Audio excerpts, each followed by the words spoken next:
Two men are behind bars after allegedly holding up a pair of businesses on Memorial Day, and it was TPD's Eye in the Sky that spotted the men at a Southside cemetery, helping nearby officers nab the suspects. News for Tucson's Lupita Murillo is live from TPD's air support hangar with more on what happened. Lupita.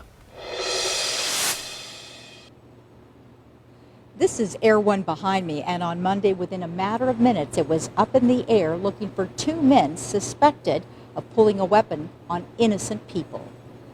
They were alleged to be involved in some violent crimes that led right up to that, and so it's hard to say what kind of motivation suspects may have to not be taken into custody. Chris Potter is the chief pilot for TPD's Air Support Unit and was flying Air 1 on Monday. That's when he and Sergeant Travis Carpenter spotted 19-year-old Ivan Garcia and 20-year-old Gabriel Downey by a gravesite at South Lawn Cemetery and relayed the information to patrol officers on the ground.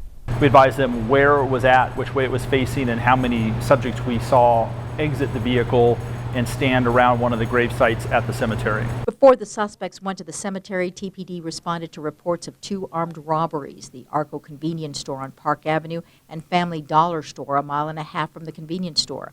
From the air, they directed the patrol officers on the ground. There were several other citizens within the cemetery that we were concerned for their welfare, so we directed some of the ground units to make contact with those other citizens that were there, trying to show their respects and have them evacuated out of the area. In the end, the two suspects were taken into custody without incident, all while keeping the public safe. We enjoy interacting with the patrol officers and the citizens of the community to make sure that we can bring resolve to as many of the crimes and find as many of the suspects as we can. And this is just a phenomenal asset to do it in.